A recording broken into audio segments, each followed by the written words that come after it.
Hello everyone, this is Defense Politics Asia and this is the summary for the day of 984 to 985 for the 3rd to the 4th of November.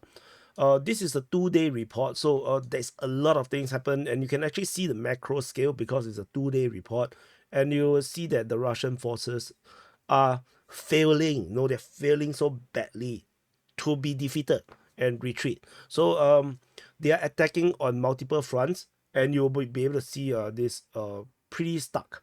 So we're going to start from the Kherson front and go anti-clockwise. There is still fighting being reported in the Pridniprovsky direction by the Ukrainian Defense Ministry. Otherwise, so it's something like maybe something like this, maybe. So and then there is shouting reported at Kherson, Mikhailsky, Podyantivka, Tokarivka. So there is still actions, but it's not the kind of major offensive. Shelling is also reported along the Dnipro River at Osokorivka and Nikopol. Although I find the shelling at Nikopol very disturbing because the nuclear power plant is just here. So they're basically asking for the Ukrainians to shell the nuclear power plant. So not very wise of the Russians to really attack Ukrainian troops at Nikopol, unless they're just in retaliation. Then there can't be help. Over at the Zaporizhia front, this area is getting hotter and hotter. So at the Zaporizhia front, at the Orikhiv and the Kayamsky sector, this Orikhiv, and so the Kayamsky sector is here, Orikhiv sector is here. Russian forces have been launching attacks in this area, and their geolocation showing Russian advancing. So Russian forces are attacking Stepove, Mali Shebaki, towards Novoandrievka and Nestrianka, towards Orikhiv, and towards Novodanilivka. This is slowly starting to look like an offensive. It isn't a major offensive yet, but there is seemingly indication that the Russians seem to be pushing harder and harder. And I think they are testing the Ukrainian defense. If the Ukrainians are not defending, then I think they will push hard. So that's the situation over in this area, in the Orikhiv sector and the Kherson sector of the Zaporizhia front. We move on to the Donetsk front at the Velika Novosilka sector. So this is Velika Novosilka, and this is the sector. Russian forces are attacking at Makarivka, Urzaine, and towards Velika Novosilka. And this might start to be a major offensive. It's bizarre to see Uruzhaine appearing in the reports again. The last report was in August. This is reported by the Ukrainian Defense Ministry, which might suggest that there might be some real push coming up from the Russians, because the Ukrainian lines is very, very compromised over in the Donetsk front, particularly along the Vremivka, the Uspenivka sectors. So these sectors here are super compromised, and this looks like a good time for the Russians to attack. And the Russians are already attacking towards the rear of Velika Novosilka. So this Velika Novosilka, they are now attacking towards the rear. Reports of fighting towards Rozdone was reported. So over in this western flank of the Uspenivka front, I think I should zoom out a bit. Yeah, maybe you can see a bit more macro. I think it's more important to you guys, right? So fighting is reported towards Rozdone, as mentioned. The Velika Novosilka, there was some attacks reporting towards there. Fighting is reported at Shatarsky, Yasna Poliana, Maximivka, Novo Ukrainka, Trudove, Bohovkivlenka. There is probably fighting or shelling report at Uspenivka already, fighting down towards Daune. And for the first time, we have fighting reported towards Sukiali. This is reported by the Ukrainian Defense Ministry. So this is the first time we have seen Sukiali appearing on our reports. And Russians are now entering Yelizavetivka. And so the situation here is looking extremely bad for the Ukrainians. There doesn't look like a good defense line anywhere because the Russians are pushing in all directions. And yeah, it's very hard to find a point to concentrate the Russians as the Russians are pushing in all directions. So this is the current strategic situation over in this sector. We move into the eastern. So let me see. Can I? Let's just move this map and then move the arrows along. Yeah. So as mentioned just now, these areas here, there's furthermore over in the eastern part of the Uspenivka sector, fighting is reported at Katerinivka and Antonivka as well as Konstantinivka. There is good indication that Katerinivka has been captured by the Russian forces, given the fact that there was geolocation of Russian forces entering Yelizaveta from the breach in the east, coming from the direction of Katerinivka. But the Russians could potentially also cross the river in this way and do the attack, because previously there was geolocation of Russian forces in the south of that position. So whatever it is, fighting has arrived at Yelizaveta, and but like I said, good indication that the Russians most likely have taken across of the entire of Katerinivka. But we're still looking for corroboration.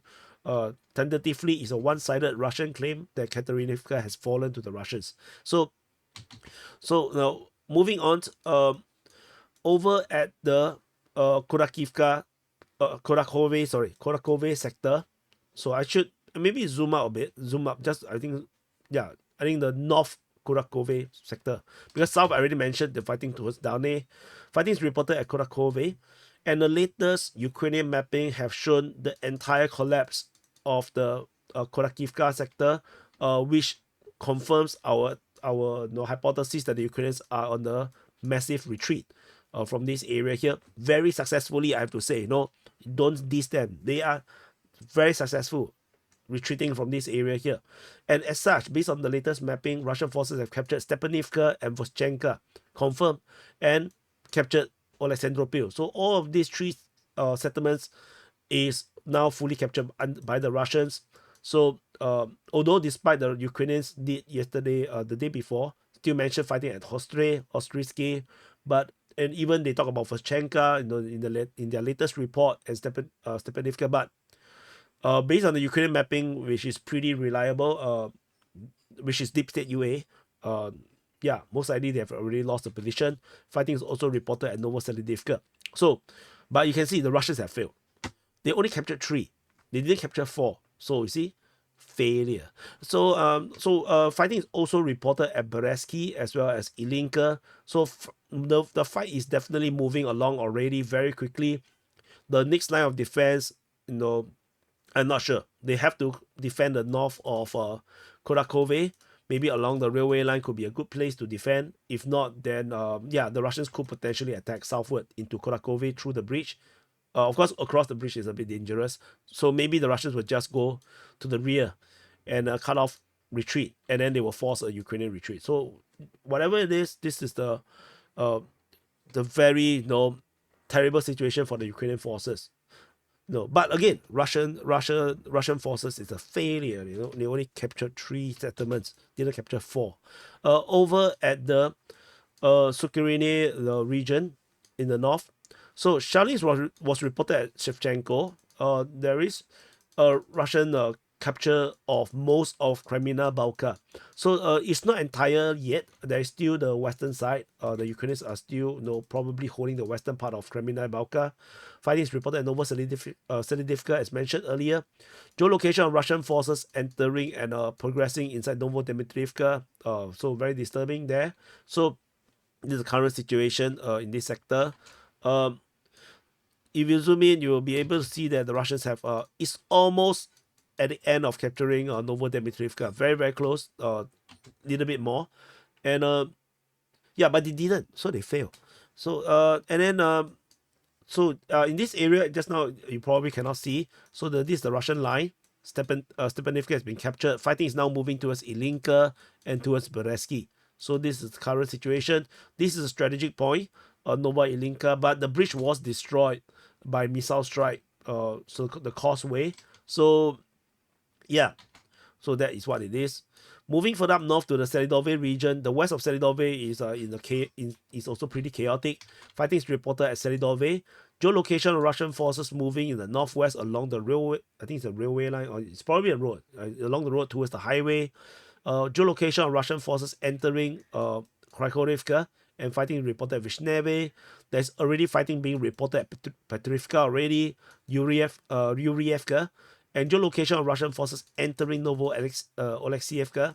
So this area is also really bad. It's like chain punching, left, right, left, right, left, right, and I think the Ukrainians are going to have to retreat. I don't think they are able to hold the lines at this moment. Yeah, this is getting a bit too much for the Ukrainians. So Russians are bullies. So anyway, FPV drone hit a Ukrainian armored vehicle, whatever it is. So over in the Pokrov sector, at the Pokrov front, this Pokrovsk, the Russian forces are fighting at Marylibivka, Promin, towards Minokhrad, Sukiya, Novohorodivka, as well as Lysivka. So there is a geolocation of Russian airstrike at the entrance of Minokhrad. So the Russians are definitely preparing the battlefront for invasion into Minokhrad. So yeah, invaders. So this is what it is. But the line pretty much is pretty static because two major cities supporting this line. So it's a bit I think it's a little bit more challenging for the Russians. So yeah, moving on. Over at the northern flank, there is fighting reported at Baranivka, according to the Russian Defense Ministry. But yeah, it could be just shelling report. I don't think the Russian attention is going to be here. So we move on to the New York front. At the New York front, the fighting reported in the Thorax region is a lot. Shelling is reported at Kleban Peak. There is fighting reported at Skrbinivka, Nenepivka, Novospassky, or Petrivka. Yeah, Spastic.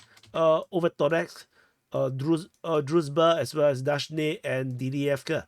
There is Ukrainian counterattack over at Druzhba, capturing some grounds.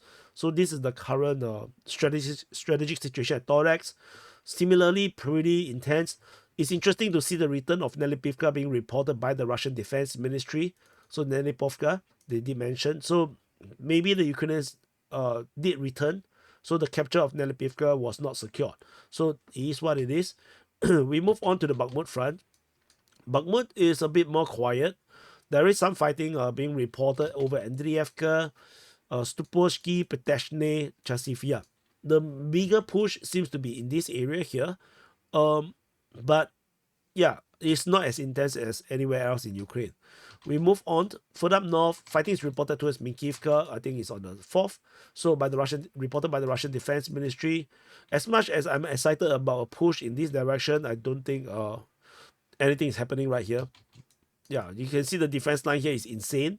So yeah, the Russians would be insane to just punch through this area here. Yeah, this is called punching through the wall, so which is what the Russians have been doing all this time and successfully at it. So over the Sivers front, fighting is reported at Sivers, Bilohorivka and Dronivka. Somehow, I'm not sure how, but this reported by the Russian Defense Ministry, probably just shelling reports. Important news at Ivano-Darivka, geolocation of Russian forces confirmed that the Russians did indeed still control Ivano-Darivka. So this come after the geolocation in the south. So the geolocation is pretty show that the Russians are there.